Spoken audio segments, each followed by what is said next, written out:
The world of high society and royal grandeur has always been a subject of intense fascination, drawing the gaze of millions who seek a glimpse into a life of unparalleled privilege and constant public scrutiny. For centuries, the British monarchy has stood as an enduring symbol of tradition, continuity, and an almost mystical dignity that transcends the fleeting trends of the modern era. Every public appearance, every choice of attire, and every whispered rumor from within the palace walls is analyzed with a fervor that borders on the obsessive. It is a world where personal decisions carry global significance and where the boundaries between public duty and private emotion are perpetually blurred. In recent times, this fascination has only intensified, fueled by an unprecedented wave of global media coverage that follows every development with unrelenting curiosity. The public appetite for news regarding this storied institution remains completely insatiable, as people from all walks of life find themselves drawn to the unfolding drama of a contemporary dynasty navigating the complexities of the 21st century. This collective captivation is not merely about the individuals themselves, but about what they represent: a living connection to history, an embodiment of national identity, and a reflection of our own human struggles, played out on the grandest possible stage as the summer season progresses, bringing with it a series of highly anticipated social and cultural events. The atmosphere surrounding these public figures becomes increasingly charged with expectation. The traditional calendar, filled with historic ceremonies and prestigious gatherings, provides a magnificent backdrop against which the complex dynamics of fame, responsibility, and personal choice are vividly displayed. Observers and enthusiasts worldwide tune in to witness these moments of pageantry, searching for subtle cues and underlying narratives beneath the polished surface of official protocol. The media landscape is filled with speculation, analysis, and commentary, as experts and enthusiasts alike attempt to decode the significance of every gesture and the potential implications of every scheduled appearance. It is a time when the past and the present converge, creating a narrative that is both deeply rooted in ancient heritage and intensely relevant to the contemporary world.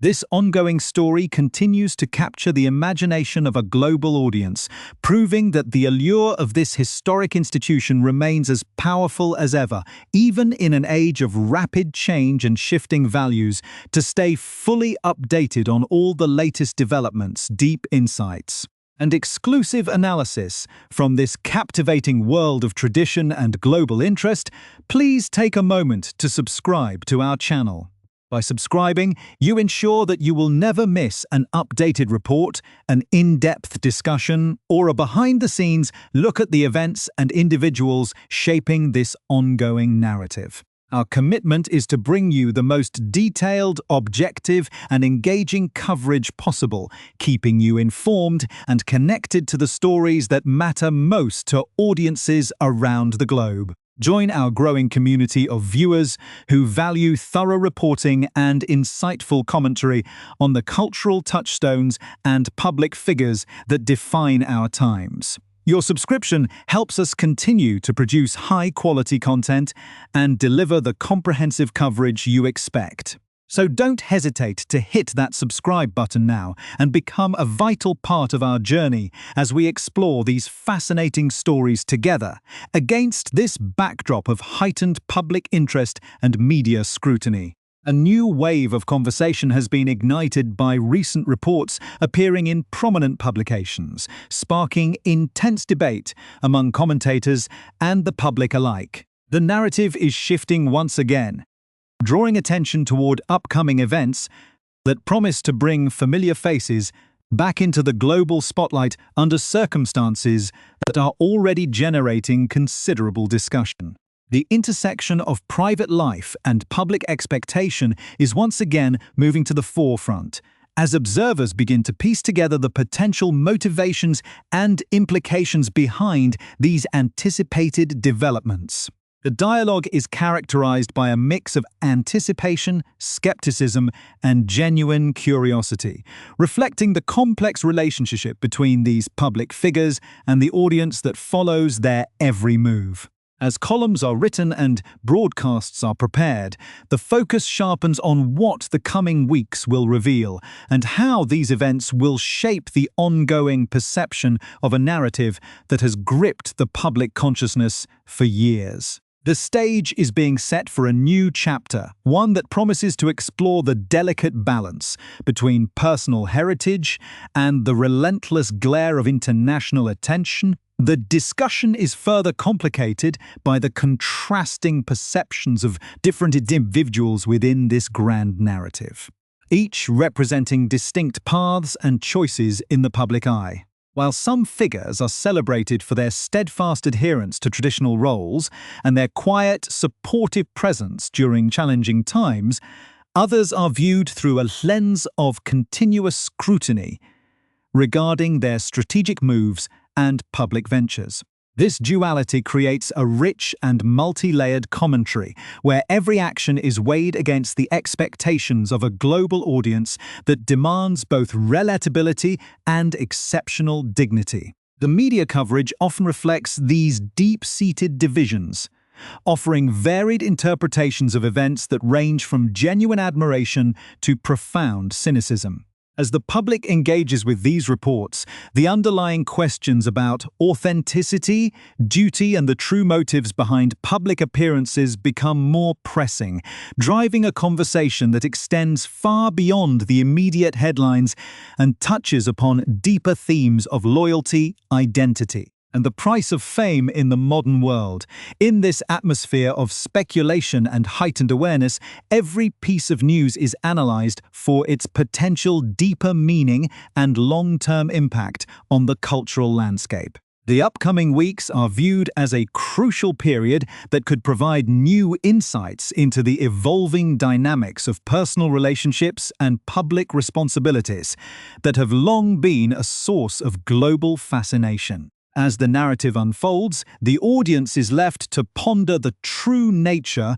of the events being reported, balancing the official statements against the whispered theories that inevitably arise in the wake of significant announcements. The anticipation continues to build, setting the scene for a detailed examination of the facts, the context, and the underlying factors that drive this continuous cycle of interest and debate, ensuring that the world remains watching, waiting to see how the next chapter of this remarkable story will present itself on the global stage. The delicate balance of international media attention has shifted dramatically toward a sensational development that has caught many observers completely by surprise, prompting a flurry of debate across broadcasting networks and print journalism alike. Reports have emerged indicating that Prince Harry, Meghan Markle, and their children are planning a return to the United Kingdom within a matter of weeks.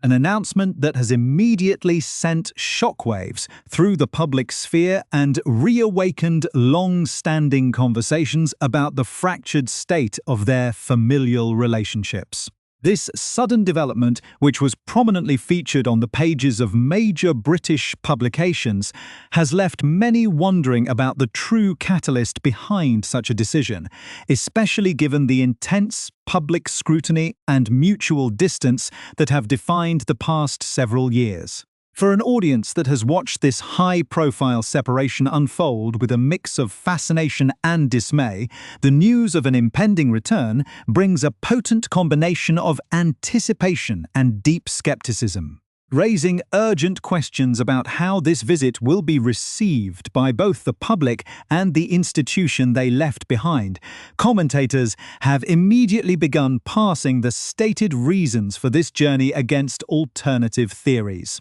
creating a tense atmosphere of analysis where nothing is taken at face value. Officially, sources close to the couple have suggested that the trip is tied to an event for the Invictus Games, an international sporting event founded by Prince Harry for wounded, injured, and sick servicemen and women, a cause that remains deeply personal to him. Furthermore, those within their circle emphasize that it is incredibly important to the couple that their children begin to understand the rich culture and heritage from which they are born and to which they are so directly related. This narrative paints a picture of a bittersweet family reconciliation and a desire to connect the younger generation with their roots, particularly during a period when King Charles has faced significant health challenges. To many, the idea of a grandfather spending precious time with his young grandchildren is a universally relatable and touching concept, one that should transcend the complex realities of public life and historic disagreements. However, a deeply entrenched wave of cynicism has quickly countered this idealistic view, with prominent media personalities and analysts suggesting far more pragmatic and commercially driven motivations behind the sudden crossing of the Atlantic. A particularly striking theory circulating within media circles posits that the move is heavily influenced by business considerations, specifically involving a massive buildup of unsold inventory associated with Meghan Markle's lifestyle ventures. According to these assertions, there is a substantial amount of product, including artisanal jams, bespoke candles, and elegant bookmarks, totaling an estimated value of $5 million, that has proven difficult to move in the highly competitive consumer marketplace.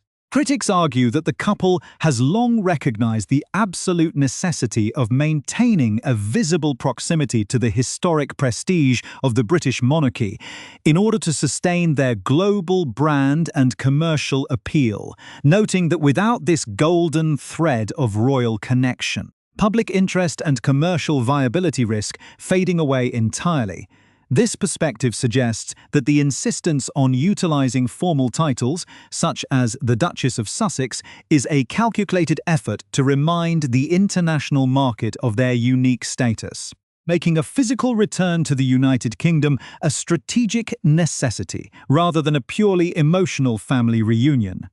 Skeptics point out that if a genuine, uncomplicated reconciliation with the family and a desire for the children to bond with their grandfather were the primary goals, numerous opportunities have existed over the last 6 years to facilitate such meetings without the accompaniment of major public announcements and media fanfare. The timing of this sudden urge to visit is therefore viewed by many as an opportunistic maneuver designed to bolster a flagging public profile and generate much-needed media momentum to help shift stagnant inventory. This line of thought argues that every action taken by the couple seems to carry a complex web of ulterior motives, making it nearly impossible for the public to accept their actions as simple, genuine gestures of familial affection or cultural education.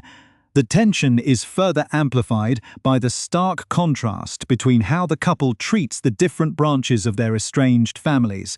a point that has not escaped the notice of sharp-tongued critics. While great efforts are seemingly being made to establish a connection with King Charles and the royal household, a profound and absolute silence remains regarding Meghan's father, Thomas Markle. Observers are quick to highlight the painful irony that while King Charles has at least had the opportunity to meet his grandchildren in the past, Thomas Markle has never been granted the privilege of laying eyes on his grandchildren, despite publicly declaring that his sole remaining wish in life is to meet them before his time on this earth comes to an end. This absolute estrangement from both sides of the family, juxtaposed with a selective effort directed toward the side possessing immense wealth and global status, fuels the prevailing narrative of calculated ambition over authentic human connection,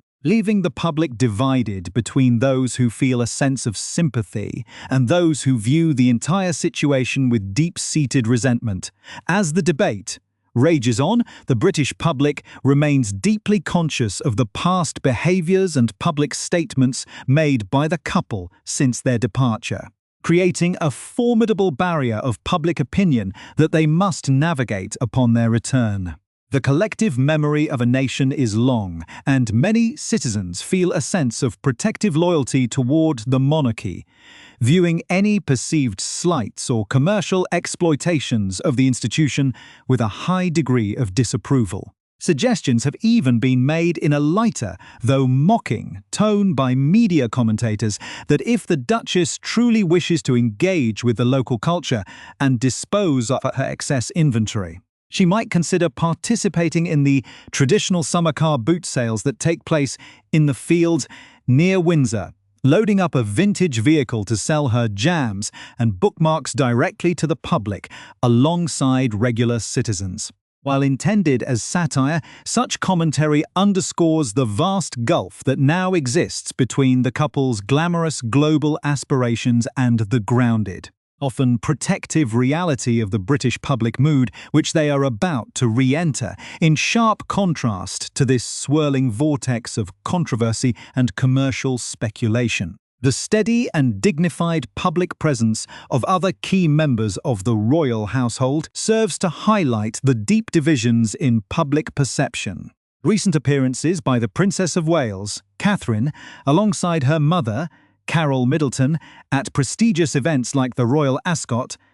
have been met with widespread admiration, illustrating a very different model of public service and familial solidarity. Despite the tendency of certain segments of the press to focus on trivial matters, such as a mother repeating an outfit worn years prior, the overriding sentiment among the public is one of profound respect and support for a family that has quietly navigated immense personal trials, including Catherine's recent health battles. Carol Middleton's steadfast support during these trying times has been widely celebrated as a true godsend to the household, embodying a relatable, reliable dignity that stands as a stark antithesis to the chaotic media narratives surrounding the upcoming transatlantic visit. This dual reality sets a remarkably tense stage for the coming weeks as the United Kingdom prepares to witness the convergence of these two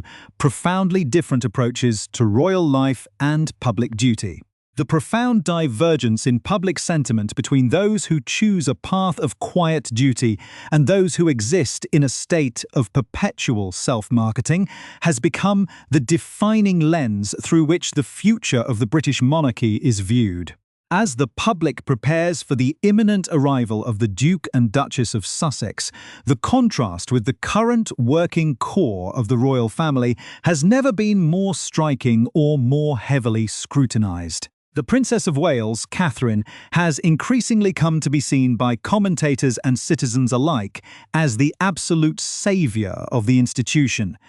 an individual who exemplifies flawless grace, unwavering commitment, and a perfect understanding of the symbolic weight she carries. Her ability to maintain an impeccable public image while privately enduring the immense physical and emotional toll of serious illness and intensive medical treatments has elevated her status from a popular royal figure to a revered national symbol. The genuine outpouring of public affection for her stands as a powerful testament to the enduring value that the public places on quiet resilience, authentic service, and a total dedication to country above personal ambition or commercial gain. The reality of this public devotion was thrown into sharp relief by a deeply unsettling incident that sent shockwaves through the nation, involving an egregious breach of privacy that exposed the darker side of contemporary obsession. Reports revealed that a hospital worker was summarily dismissed after attempting to access and sell Catherine's private medical records during her period of vulnerability and treatment. This act, widely condemned across the media landscape as the ultimate face of betrayal and a truly malicious violation, highlighted the intense, sometimes dangerous pressures that surround the immediate family. The swift consequences faced by the individual responsible were met with universal approval, serving as a stark reminder of the boundaries that must be protected around those who give so much of their lives to the public service. This incident only deepened the public's protective stance toward the princess. reinforcing the collective belief that she and her young children deserve the utmost respect and privacy as they navigate the complex road to full recovery. Far removed from the opportunistic calculations of the media marketplace, to fully understand the gravity of the upcoming visit and the deep cultural divisions it highlights, one must look closely at the backgrounds and trajectories of the key individuals involved in this multi-layered drama. Prince Harry, born into the very heart of this historic lineage, spent his early life embedded in the traditions of military service and public duty, earning widespread respect for his genuine dedication to veterans through the creation of the Invictus Games. His transition from a beloved prince to an expatriate public figure living in California represents a profound turning point in modern cultural history. Alongside him, Meghan Markle brought the experience of a self-made career in the American entertainment industry, a background rooted in the principles of personal branding, media strategy, and commercial independence. The blending of these two distinct worlds initially promised a modernization of the royal brand, but ultimately resulted in a sharp ideological fracture, leading to their dramatic departure from active royal duties and their relocation across the Atlantic to pursue an independent path. This independent path, however, has proven to be a complex and fraught endeavor, characterized by a continuous effort to balance a desire for privacy with the commercial necessity of maintaining a high global profile. The establishment of lifestyle brands and media production companies has required a constant stream of content and public engagement, frequently relying on their proximity to the very institution they chose to leave behind. Analysts point out that the continuous invocation of their noble titles and the strategic timing of their public announcements suggest an ongoing dependence on royal prestige to validate their commercial ventures in the United States and beyond. This ongoing paradox lies at the very core of the public's skepticism, as many find it difficult to reconcile a professed desire for an independent, peaceful life with a business model that seemingly requires regular, highly publicized interventions into the cultural and emotional landscape of the United Kingdom, particularly during moments of national vulnerability. The personal histories of their extended families further complicate this narrative, offering a poignant study in contrast regarding loyalty, support, and familial duty. On one side stands Carol Middleton,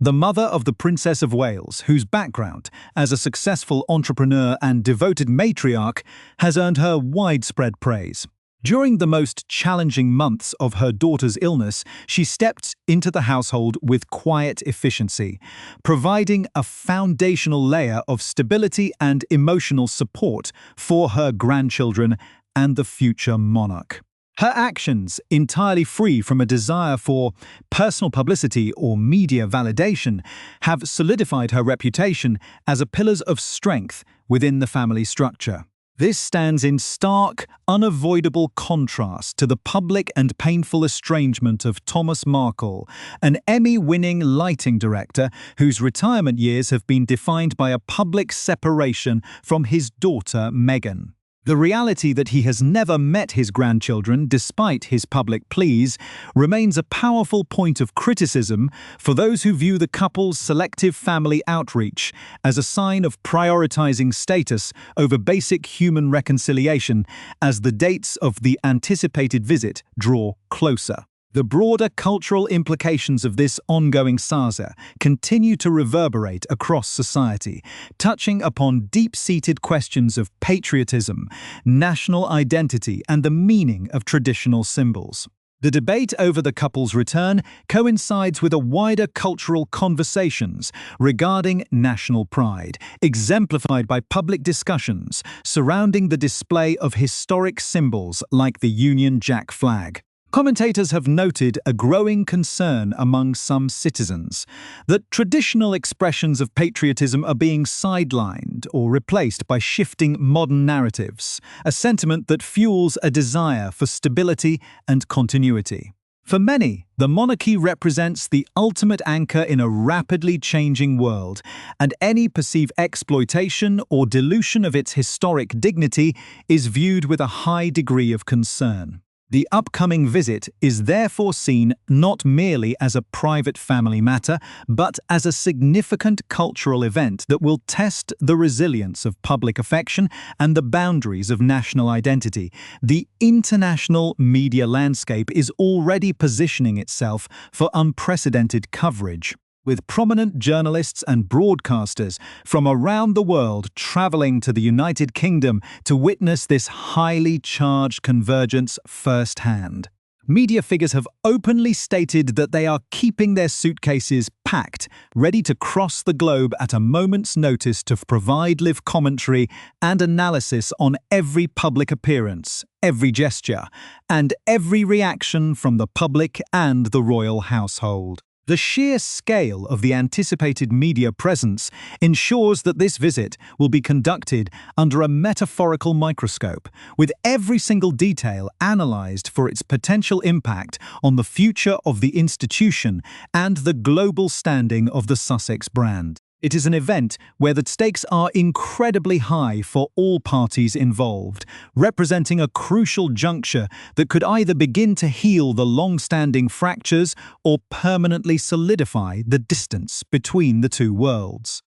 Ultimately, the story that will unfold over the coming weeks is a complex tapestry of personal ambition, familial duty, and the relentless pressure of global celebrity culture. The British public, while maintaining its characteristic reserve, will undoubtedly watch with a mixture of keen interest and protective loyalty, waiting to see whether this return is a genuine step toward cultural and familial connection or merely the next chapter in a highly coordinated global marketing strategy. As the historic streets of Windsor and London prepare to welcome these familiar figures back into their geographic fold,